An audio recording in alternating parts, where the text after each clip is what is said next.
Hi everyone, welcome back! In today's video, we'll be talking about a quite unique TWS, the SOUNDPEATS Air5 Pro Plus. Yes, that's a quite mouthful name. This TWS have this XMEMS cowl driver SOUNDPEATS are known for, which is from the Capsule 3, I believe. Capsule 3 Plus or something. And before we get started, I want to thank SOUNDPEATS for sending this TWS in for review. But as always, this review is 100% my personal opinion. So, the SOUNDPEATS Air5 Pro Plus is a dual hybrid dynamic driver plus XMEMS driver, and it costed around $130 and it deserved this capybara, definitely, for sure. So let's start from the box itself. The box is quite simple, nice looking and straightforward. It also shows the features on the back, which is this. So let's just open the box. When we open the box, boom. Previously, the TWS is covered in this plastic, which is quite nice for protection.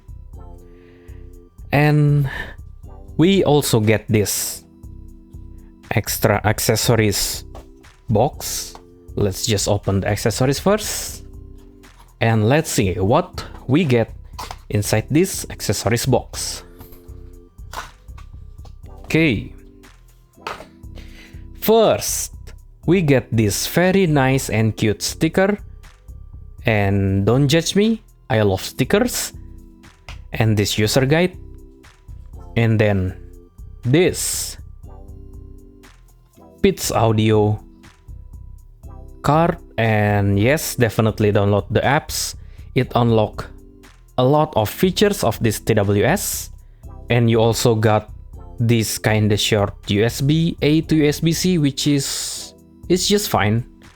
And we get extra ear tips, the small and large size. I don't even open this because the pre-installed from the factory, which is this, work really nicely on my ears. It just fit. It's really snug. Okay, so let's talk about the build quality of this TWS. So let's talk about the build quality of the case first. The case is actually, in my opinion at least, nicer than the H3. Why? Because if you remember, the H3 has this transparent, well, to be scratch, transparent plastic, while this Air5 Pro Plus just uses standard made plastic. And yeah, maybe it's just me, but it look simpler and nicer. And the case also didn't feel cheap or hollow at all. As for the TWS, it has this stem design, which personally I am a fan of this type of stem design. Why? Because it fits better and I can easily grab the TWS and less risk of falling. Though some people might find the previous H3 look better because it looked like a custom IM instead of this your typical stem TWS. As for the specs, the Air5 Pro Plus uses quote-unquote advanced MEMS plus dynamic hybrid drivers. They marketed this using a refined version of the MEMS compared to the Capsule 3 Pro Plus released back in August 2024. The XMEMS cowl driver is powered by a custom-designed XAA-2000 Aptos Class H amplifier, delivering ultra-precise, low-distortion sound reproduction with exceptional responsiveness, which is quite true in a way. As for the low end, it uses a 10mm dynamic driver with dual copper coil and PU plus PEEK composite diaphragm. They marketed the dynamic driver to produce deep, articulate bass with impressive weight and clarity, which is quite weird. why you put clarity in the low end, but anyway, balancing power and precision in every note. At least that's what they marketed.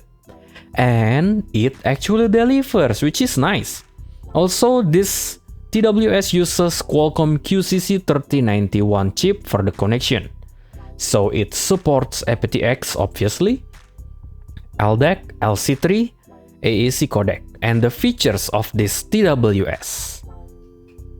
Well, if you haven't noticed earlier, this, the Beats audio app, and then 55 decibel ANC, and pass-through mode, adaptive EQ, custom EQ, low latency mode, total of 30-hour battery life, with 6 hours per charge using AAC in normal mode, and fast charging, 10 minutes of charge equal 2 hours of playback time, which is not bad. And I believe the TWS itself has this IPX5 rating, not the case, but the TWS itself. I'm not sure if the case is rated at IPX5, but I believe it's only for the TWS unit itself. So, without further ado, let's talk about the sound.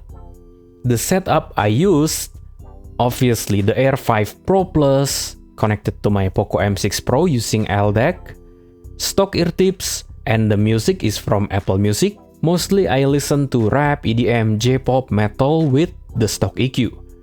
My first impression with the TWS, it sounds very articulate and detailed on the high end, and it has this very soft enveloping bass and a mellow mid-range.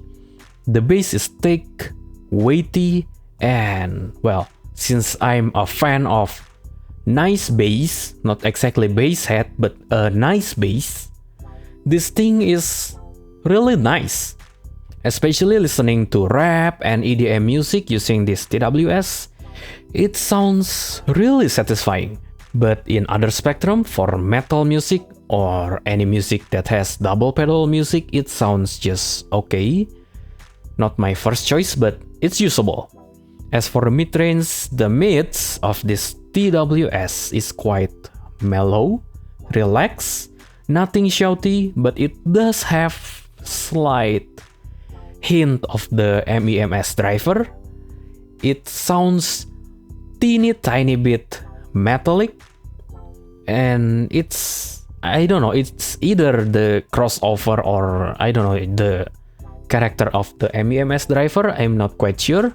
It's not particularly bad or anything, but it's there. As for treble, it's really articulate, sparkly, extended, and the MEMS driver is definitely showing its superiority here. I dare say this is one of the most detailed treble for a TWS that I've tried, even more detailed than the H3, though the tonality itself is almost sounding like a V shape in a way.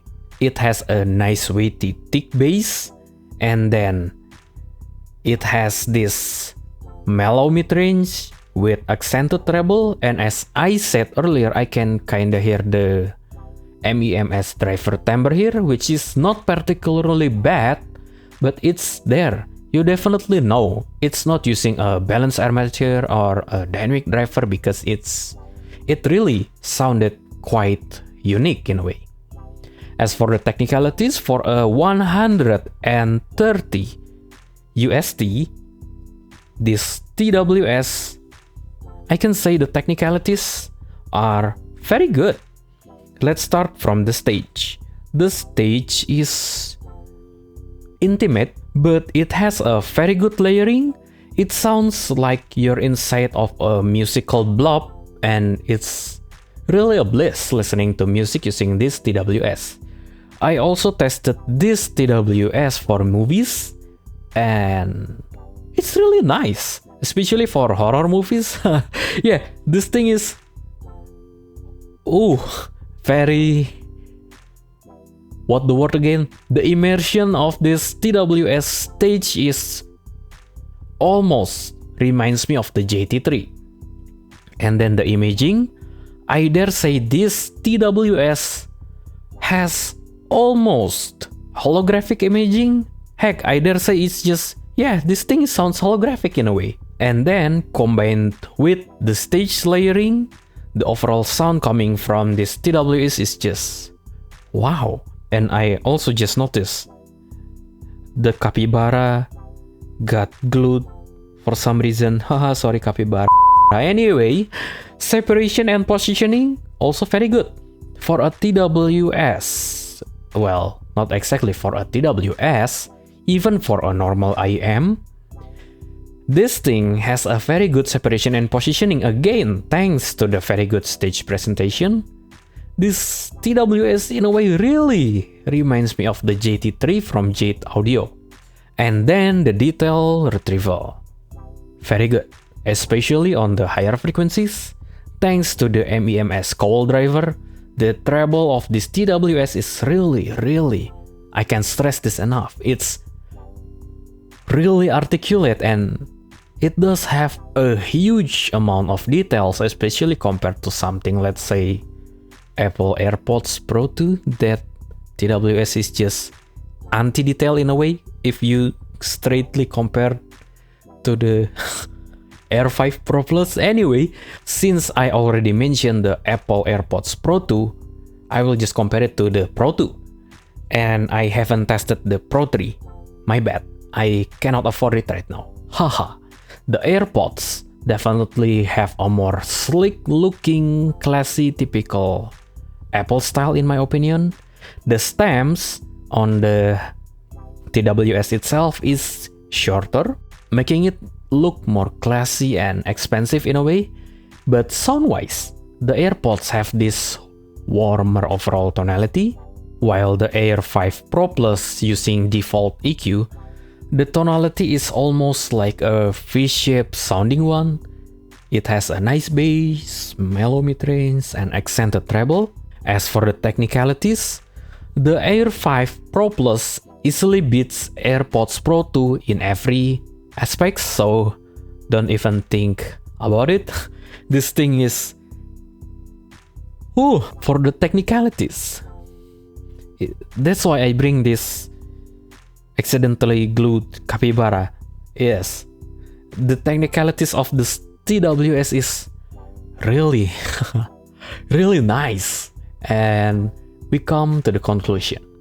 So if you're in the market for a very nice, almost V-shaped sounding TWS with a very articulate treble, thick enveloping bass with a very nice stage, though it is intimate but it's very nice, and especially if you're gonna use this for, well, everything, but if you're gonna use this for movies, definitely get this. It sounds really, really nice. It's the immersion is just wow. And then the technicalities of this TWS are very good. The only nitpick again I have is the timbre of the MEMS driver. It's not as organic as dynamic driver, but it does have a very articulate sound. And I honestly don't find the timbre of the XMEMS to be a deal breaker for me. It's more like I'm not used to this kind of timbre or this type of driver. So yeah. Also, if you ask me, what if I only need a TWS for daily commuting and office work? This thing also get a yes from me. Why? Because it has a very good 55 dB noise cancelling that actually works, and the pass-through modes, it works just fine. You can clearly hear your environment easily, and the noise cancelling is better than the previous H3 model, maybe thanks to the more comfortable fit of the Air5 Pro Plus, and the battery life is also very good. More or less, I got slightly less than marketed because I'm using LDAC codec, so yeah, definitely consider this if you want a very good technicalities on a TWS around sub 150 USD price bracket. Even some TWS pricier than this has worse technicalities, so This is like no-brainer. This is why I bring the accidentally glued capybara. But do you know what's not nice? Having bills and debt. I open a music mixing and mastering. Let's say you want to cover a certain song. You only have your vocal take and an instrumental file of the song. No worries, I can mix and master it for you. Or if you record all the stems by yourself, that's even better. Actually easier for me to mix. Anyway, if you found this review helpful, leave a like, hit subscribe, and share this video with your friends. Okay, that's all from me for now. Thanks for sticking with me until the end. I will clean this capybara from this glue. My bad, capybara. Anyway, thanks for sticking with me until the end. I'll catch you in the next one. Bye for now.